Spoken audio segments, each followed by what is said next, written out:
خوبصورت لباس، بہت اچھا لباس جو سونے کے تاروں سے بنا ہوا یا زمرد جیسے اس میں ہیرے لگے ہوئے، نگینے لگے ہوئے، ایسا لباس کہ جو بادشاہان وقت پہنا کرتے تھے، جسے ہم ہندی میں کہتے ہیں راجا مہاراجا جس کپڑے کو پہنتے تھے، وہ کپڑا جو ہے وہ انہوں نے اپنے وزیر کو دے دیا۔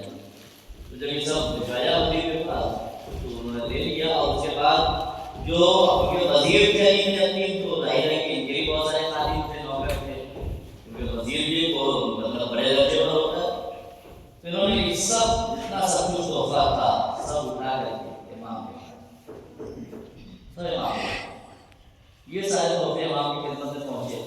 تو امام نے صندوق کھولا اور اس دیکھا بہت سارے تحفے تھے، تو نکال کر کے فاطمہ نے کہا کہ ہمارا یہ سب آپ کے لیے دیا ہے علی بن یقین۔ اچھا یہ لوگ جو تھے یہ بڑے خاص لوگ تھے، یہ جو وزیر کے جو ہے یعنی کہ علی بن یقین کے جو یہ لوگ خادم ہیں یہ بہت خاص ہیں، یہ جا کر کے بتائیں گے نہیں کہ یہ تو ان کی دوستی ہے تو کچھ نہیں بھجوا دیا۔ بہرحال امام نے کیا کیا کہ سارے تحفے تو قبول کیے مگر اس کو قبول نہیں کیا۔ کس کو قبول نہیں کیا؟ وہ جو سونے کے تاروں سے بنا ہوا لباس تھا بہت اچھا، اسے نہیں لیا اور اسے قبول نہیں کیا۔ تمہیں کیا ہو گیا؟ صحیح سے دیکھو، تمہیں سے کیا ہے، تمہاری آنکھیں ادھر ادھر گھوم رہی، تو کوئی مسئلہ نہیں ہے، وہ گراؤ پر بھی ڈال دیتے ہیں۔ تو امام نے تحفے کو قبول نہیں کیا اور واپس کر دیا علی بن یقین کو۔ علی بن یقین نے پھر خط میں لکھا، اور کیا لکھا کہ مولا کیا ہے اس کو آپ نے واپس کیوں کیا ہے؟ جب ہم نے سارے تحفے بھیجے تھے تو یہ جو بہترین لباس تھا یہ اسی لیے تو بھیجا تھا نے آپ کو کہ اس کو بہترین بھائی کہ امام پہنے اتنا خوبصورت لباس، یہ ہم جیسے لوگوں کے لیے نہیں۔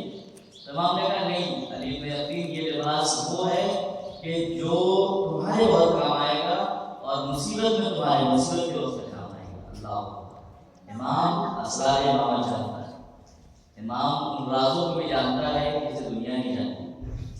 لباس دے یا رکھے علی بن یقین۔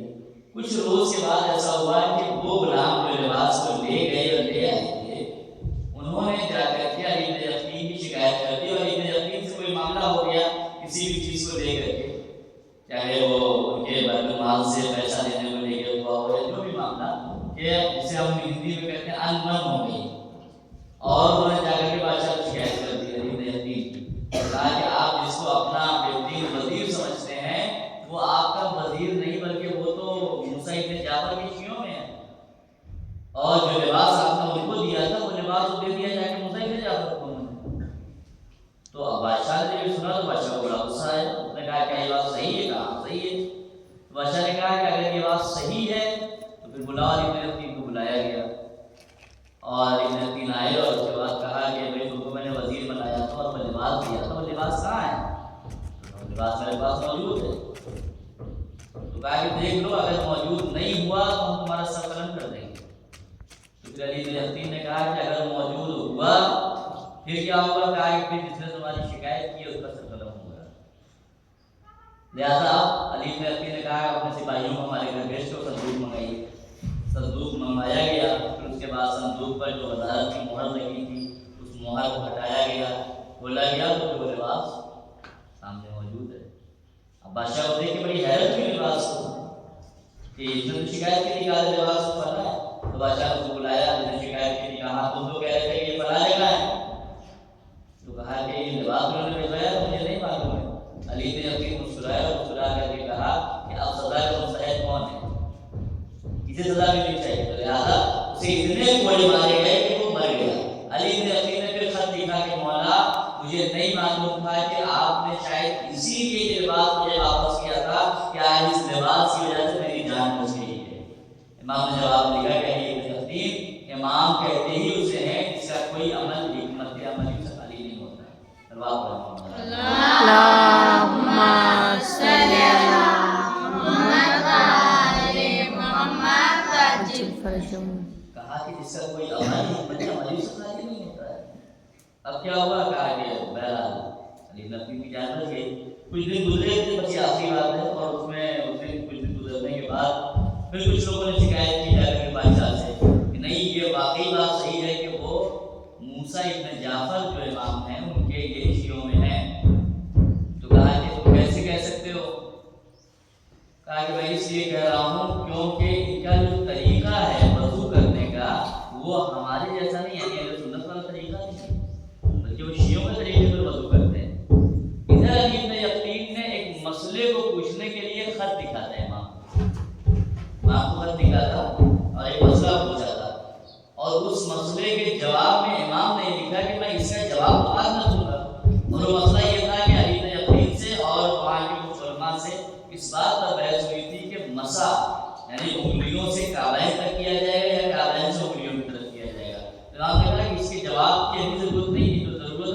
رہا ہوں، جو میں لکھ رہا ہوں اس کو دھیان سے پڑھنا اور اس پر عمل ضرور کرنا۔ تو امام نے کہا کہ علی بن یقین آج سے تم اپنے وضو کرنے کے طریقے کو بدل دو گے میرا اس سب پڑھنے کے بعد، اور طریقہ یہ ہوگا کہ پہلے 3 مرتبہ ہاتھ دھو، 3 مرتبہ چہرہ دھو گے، 3 مرتبہ ناک میں پانی، 3 مرتبہ کلی، سر پورے سر کا مسح کرو گے، کانوں کا مسح کرو گے، گلے کا مسح کرو گے، پیروں کو دھو گے۔ تو اب یہ تو سارا طریقہ دوسرے لوگوں کا ہے۔